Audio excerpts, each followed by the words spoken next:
A ver, empecemos con algo que suena a fantasía. Imagínense una sala de tribunal. Está el juez, el fiscal, el abogado defensor, todo normal. Pero el acusado es una rata. O peor, un enjambre de langostas. Parece un cuento, ¿verdad?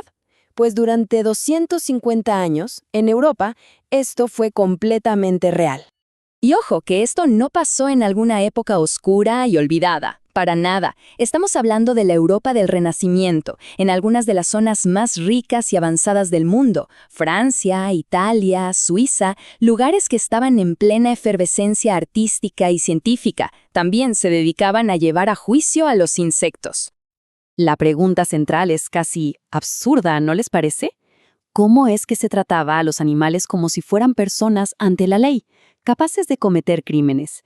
Pues los tribunales eclesiásticos de la época no solo lo hicieron, sino que lo hicieron con una seriedad y una solemnidad que hoy nos dejaría con la boca abierta. Y escuchen esto porque es increíble. Esto que leen no es una broma. Es el argumento real de uno de los abogados más famosos de la época, intentando que se desestimara un caso. Esto nos muestra lo surrealista que era todo, sí, pero también lo increíblemente en serio que se tomaban estos procedimientos. Y la lista de criminales es para no creer. Había ratas acusadas de destrozar cosechas con ferocidad, escarabajos procesados por infiltrarse secretamente en los prados. Se dictaban sentencias, se exiliaba a los gorgojos bajo amenaza de excomunión. O sea, todo un sistema legal montado para los animales. Una locura. Entonces, la pregunta del millón es, ¿por qué? ¿Estaban todos locos? O, como pasa muchas veces, había una lógica económica, una razón oculta detrás de toda esta aparente locura. Vamos a desentrañar esto. Pensemos en un problema de hoy.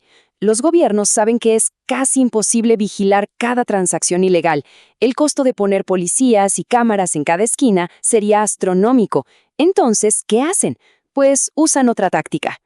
Y aquí está el concepto clave de todo esto: la persuasión moral.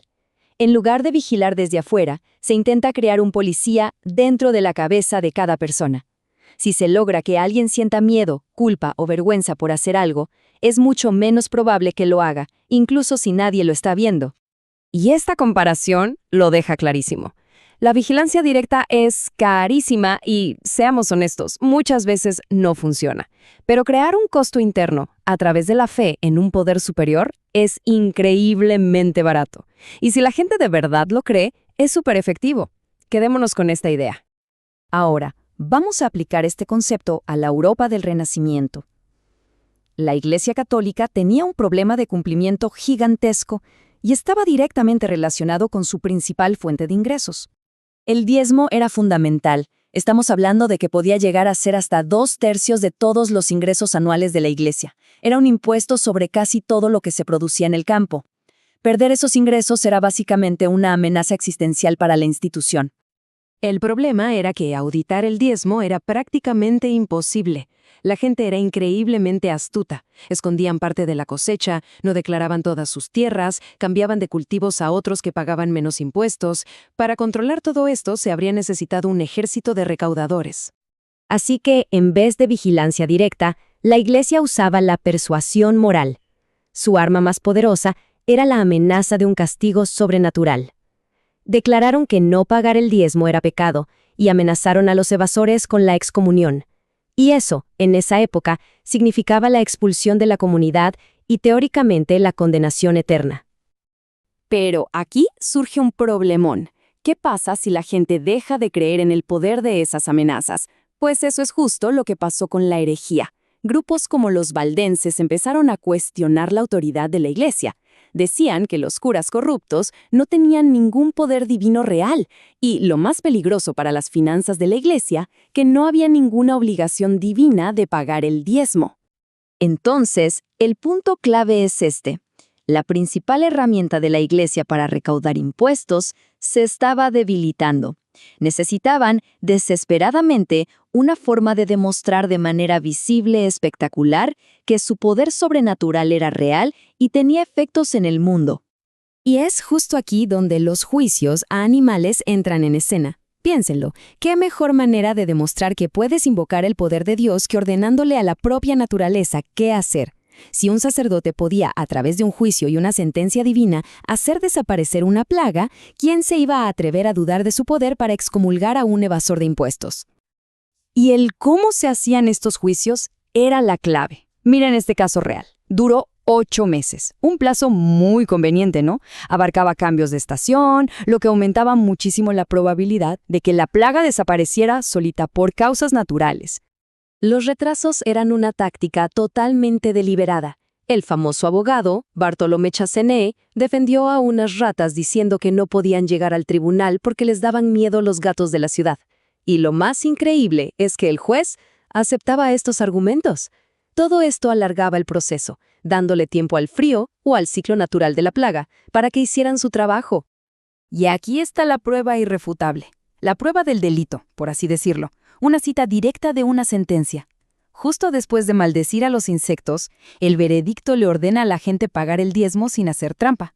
La conexión no puede ser más explícita. Para que Dios quite las plagas, hay que pagarle a la iglesia. Era puro teatro institucional para reforzar la autoridad fiscal. Bueno, la teoría tiene sentido, ¿verdad? Pero, ¿hay evidencia real que la respalde? Vamos a los datos, a ver si los patrones geográficos y temporales encajan con esta idea. La evidencia geográfica es de verdad sorprendente. Resulta que los juicios a animales se concentran exactamente en las mismas zonas donde había más actividad herética y juicios por brujería. Es decir, justo donde la autoridad de la iglesia estaba más amenazada. ¡Qué casualidad! Y la conexión no es solo de lugar, también es de tiempo. El gráfico lo deja muy claro. El auge y la caída de los juicios a animales son un espejo perfecto del auge y la caída de los juicios por herejía. A medida que la amenaza herética crecía, aumentaba la necesidad de estos espectáculos de poder. Y cuando la amenaza desapareció, los juicios a animales también se fueron. Entonces, la conclusión es bastante clara. Toda esta práctica tan extraña no tenía nada que ver con hacer justicia a los animales. Era una estrategia económica y política súper ingeniosa, un espectáculo público diseñado para demostrar que las amenazas sobrenaturales de la iglesia eran reales, y así reforzar ese costo interno de no pagar el diezmo. Y todo esto nos deja con una pregunta para reflexionar.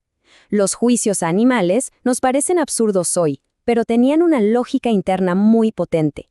Y esto nos hace preguntarnos, ¿qué prácticas actuales, que quizás consideramos extrañas o irracionales, podrían estar impulsadas por incentivos ocultos que todavía no hemos llegado a entender?